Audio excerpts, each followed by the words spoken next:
Hi guys, welcome you all to another video of software testing by MKT. As a part of this video, we are going to talk about hybrid level inheritance in Java. Before I proceed with this video, make sure that you guys have seen my inheritance video, single level inheritance video, multi-level inheritance video, and hierarchical level inheritance video. Watching this video will be a waste of time if you guys have not seen those 4 videos. So make sure that you proceed to this video only after watching those 4 videos. Link is there in the description. Please check it out.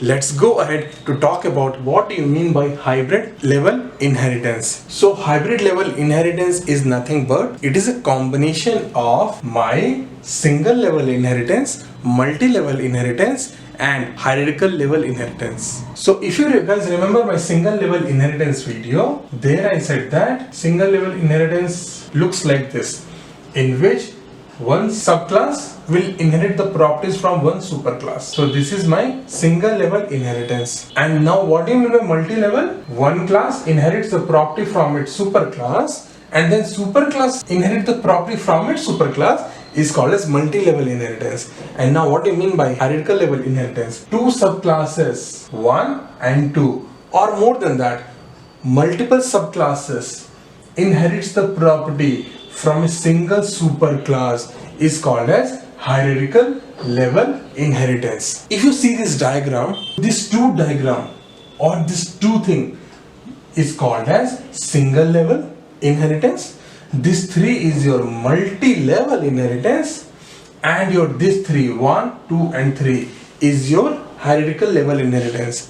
So that is why the combination of your single level inheritance, multi-level inheritance and hierarchical inheritance is called as hybrid level inheritance in Java.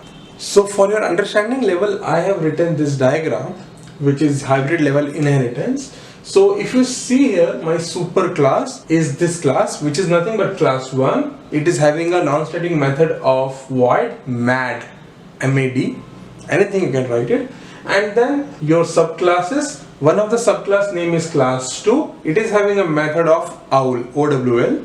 And then you have one more subclass, which is the name of that class is class 3, and it is having a non-static method of name as cat. And then you are having one more subclass, which is name of the class is class 4, and it is having a method called as dog. Now let's try to understand that what is the main reason behind hybrid level inheritance. By writing hybrid level inheritance program, what one can achieve. So if you see this diagram, since this class inherits the property of this class and this class inherits the property of this class, and since this class inherits the property of this class, in a single method, that is main method, by creating 2 objects, I can call all 4 methods. If I create an object for this particular class, that is class 3, if I try to create an object for this class 3 with that same reference variable, I can call my cat method, I can even call my owl method, I can even call my mad method. The reason is because with the same reference variable, I will call all 3 methods because these 2 classes are inherited in a single class, which is class 3. Now to call this method, that is class 4 or void dog, inside this method, what can I do is, these 2 different classes are different. They have no relation other than that they are different classes. So to call this method, I need to create an object for this particular class inside this class, and with its reference variable I can call this method, and also with the same reference variable I can even call my superclass method, which is my mad method, because my class 4 is trying to inherit the property of superclass, which is class 1. Always remember, this will always be extend, this will be extends, and even this will be extends. Now let's write a program to make it understand more clear. So if you see my first class, that is my class 1, it is having a method called as void mad, M-A-D. So what it is trying to print is, it is trying to print system.out.println, it is trying to print mad, M-A-D. That is my super class. Once after that is done, I have my another class, which is my class 2, and that class inherits the property of my super class. So I have to write it here, extends my class 1, O-N-E, 1. It is inheriting that, and then opening of the class and then closing of the class, it has a method called as void owl, in which it is trying to print system.out.println owl owl. Hope this is understandable by you guys. Anything you want to perform, you can do it inside this void owl method, inside that void mad method. Anything you can do it. You can write any program you wanted here. I'm taking a easy example to make you guys understand. And then we have one more class, which is class 3, which is trying to inherit from class 2. So I will write extends my 2, and it is having a method called as void cat. And in my class cat, I want to print cat, and then in class 3 only I have my main method, which is my public static void main string args everything, starting of the method, closing of the method, closing of the class. Now here, to access this non-static method, I need to create an object for this particular class. It should be look like 3 t1 is equal to new 3, and then with its reference variable I can call my cat method. With its reference variable I can even call my owl method, because my class 3 is inheriting the property from my class 2, so I can even call that particular method. And with its same reference variable I can even call mad method, because my class 2 extends 1. So t1 dot mad. If you see this class 4, which is having a method of void dog, it extends 1. It is inheriting the property from class 1, which is the superclass method here. So to access non-static method from one of the classes inside static method of different class, I need to create an object for this particular class to access this method. And with its same reference variable, I can even call my class 1 method, that is mad method. So what I'm going to do is I will create an object for this particular class, which is my class 4. So for that, what I will do is I will type 4 f1 is equal to new 4.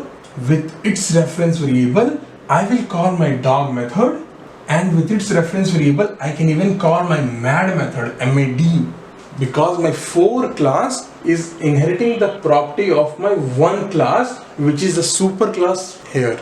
So this is how your hybrid level inheritance program looks like in Java. So if you see here, execution will start from your main method, and then it will create an object for class 3, and it will call the method cat. So your output should be cat, then it will call owl method. So inside owl I'm trying to print owl, so your output will be then owl, and then it is calling mad method. So your output should be now mad, and after that it is trying to create an object for your class 4, this class. With its reference variable it is calling my dog method and also my method mad.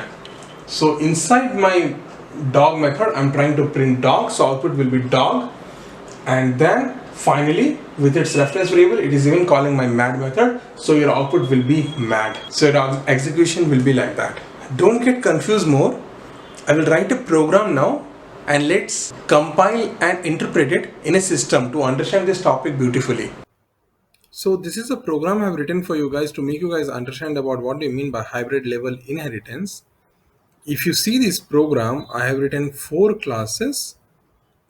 As I said in the video previously, I have created 4 classes here. So you have 4 classes here, your class 9, your class 10, class 11 and class 14. Class name, anything you can take it. So if you see class 10, it is trying to inherit the property from class 9. So this is how it is a single level inheritance. And if you see my class 11, it is trying to inherit the property from class 10, and class 10 is trying to inherit the property from class 9. So this is the example of my multi-level inheritance. And then finally, if you see my class 14, it is trying to inherit the property from my 9 class. So if you see here, 2 of the classes, that is class 14 and class 10, both are trying to inherit the property from same class, which is class 9. And if you know that multiple subclasses try to inherit the property from a single superclass, it means it is hierarchical level inheritance. It is a hybrid level inheritance because it is a combination of my single level inheritance and multi-level inheritance, and also my hierarchical level inheritance. Now in my class 9, I'm trying to print going to college next week, and in my class 10 I'm trying to print going to college. In my class 11 I'm trying to print going to hospital, and in my class 14 I'm trying to print non-static method. In my non-static method and in my static method I'm trying to print first as main method, and then what I'm trying to actually do here is I will try to create an object for my class 14, and then with its reference variable I will call my method play, and also with the same reference variable I can even call my method college, because my class 14 is trying to extend the property, is trying to inherit the property from my class 9. So I have created an object for class 14. 14 t1 is equal to new 14. With its reference variable I'm trying to call my void play method, and with the same reference variable I'm even trying to call my college method. You know that to call any non-static method inside the static method, I need to create an object. Now if you see here, my 11 class has no relation with 14 class. Both are one of the subclasses. And I want to access this school method inside this 14 class. So you know that to access any non-static method of different class inside different class static method, you need to create an object for that particular class. So what I've done is I have created an object for my 11 class, and then with its reference variable I am calling my method hospital. And since my 11th class inherits the property of my 10 class, with its same reference variable I am even calling my school method. And if you see here, with the same reference variable I am even calling my college method, because my 10 class inherits my 9 class.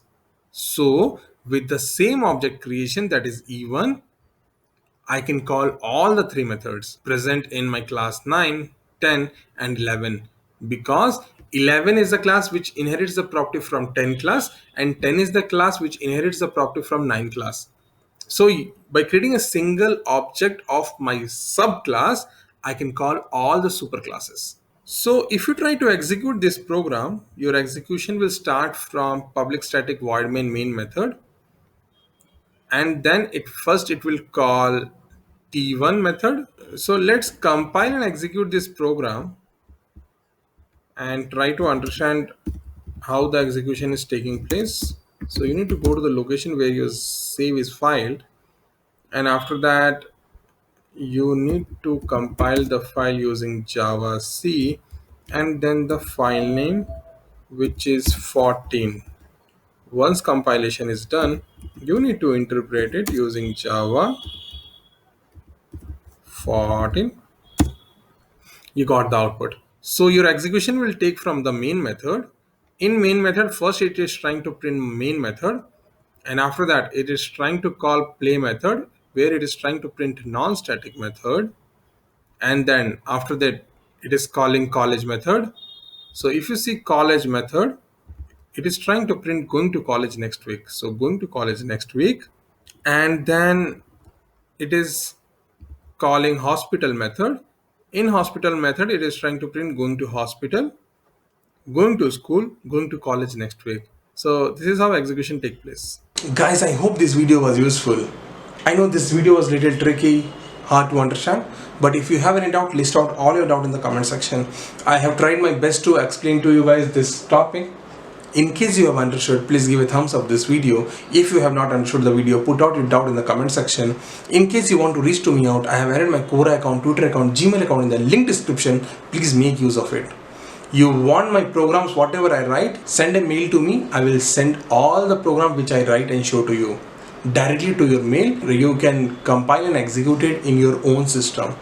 In case you want those programs which I write in my system, send a mail to me. I will send those programs to you. You can run and execute the same program in your system. Hope this video was useful. Give a big thumbs up this video. Subscribe to my channel Software Testing by MKT, and please share this video with your needy friends. Thank you.